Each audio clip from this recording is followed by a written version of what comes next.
Აზტრანსგაზ თბილისში გაზის გაჟონვის დიაგნოსტიკის სამსახურის თანამშრომლები გაიფიცნეს. აქციის მონაწილეებმა სამუშაო პირობების გაუმჯობესება მოითხოვეს.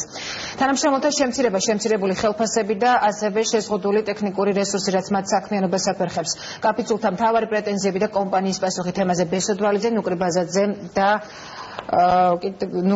და ელენე უგრეხელიძე მუშაობდნენ უკაცრავად.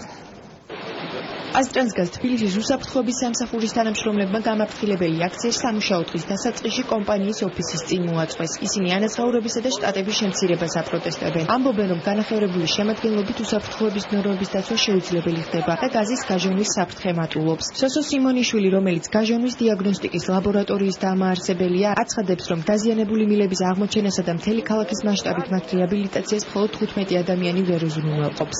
დღევანდელი ქალაქის ქსელი ძალიან დაზიანებულია. ამორტიზირებულია, თითქმის 10-15 წელიწადია ვადაა გასული და მათი მდგომარეობა არის კატასტროფული, რომ იტყვია და სასწრაფო საჭიროებს რეაბილიტაციას. ამაზე მუშაობს 15 სპეციალისტი, რომელსაც პირველი მარტის მერე უწყდება კონტრაქტი. მისია, რასაც თავის დროზე ასრულებდა დაახლოებით 300 ადამიანი, დღეს აკისრია 15 ადამიანს და ამათაც არა აქვთ არც საჭირო რაოდენობის ტექნიკა, არც მანქანები და არც სხვა დამხმარე მასალები, რომ ეს მოვალეობა შეასრულონ. შესაბამისად, ქსელის უსაფრთხოება არის ძალიან მძიმე მდგომარეობაში, ძალიან დიდია გაჟონვებისა და აფეთქებების შანსი და ხდება, რაც თავარია, ეს უბრალოდ საიშვება კი არ არის, ხდება. ოდესაც მე საკითხები დავაყენე და მივწერე ქალბატონ ანას, რომ ასეთი პრობლემებია, რამდენიმე ხნის შემდეგ მე დამითხოვეს სამსახურიდან.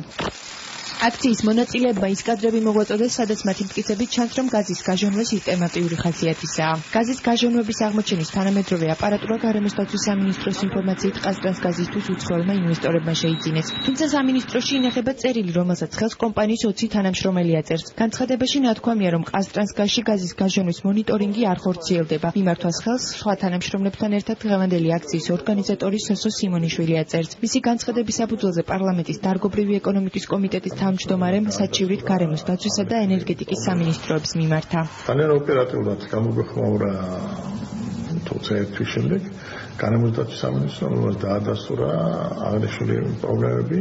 ენერგეტიკის სამინისტრომ რეაგირებისათვის გადააგზავნა მხოლოდ ისევ აზტრანსგაზში, რომელსაც თავის გამომართლებელი და ობიექტური განცხადება უწოდა მას და თავის გამომართლებელი პასუხი გამოაგზავნა.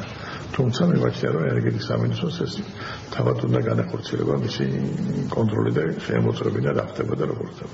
ამ პროექტის თავიდანვე ინიციატორი პროექტის და საქმის დეტალური ორგანიზატორი იყო სოსო სიმონიშვილი. მთელ დოკუმენტაციასთან მუშაობდა, პროექტის დოკუმენტაციის მომზადება და წარდგენა და საკმაოდ ზოგადად მაღალ კვალიფიკაციას მოითხოვს, ევალებოდა ბატონ სოსოს.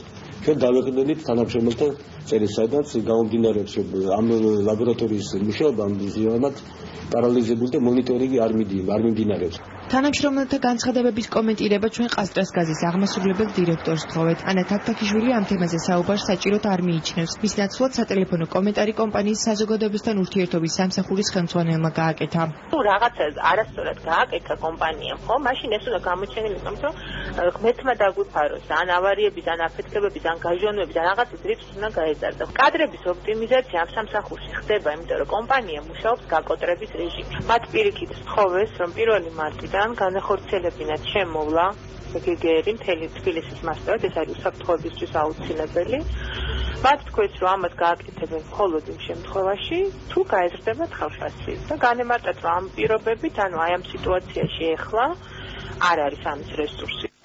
ეკასარიეს განცხადებით ყაზტრანსგაზ თბილისი გაკოტრების რეჟიმშია და გაფიცული თანამშრომლების მოთხოვნებს ხელფასების ზრდასთან დაკავშირებით ვერ დააკმაყოფილებს. კომპანიის საზოგადოებასთან ურთიერთობის სამსახურის ხელმძღვანელი თანამშრომლების მასობრივი შემცირების შესახებ ინფორმაციას არ ადასტურებს.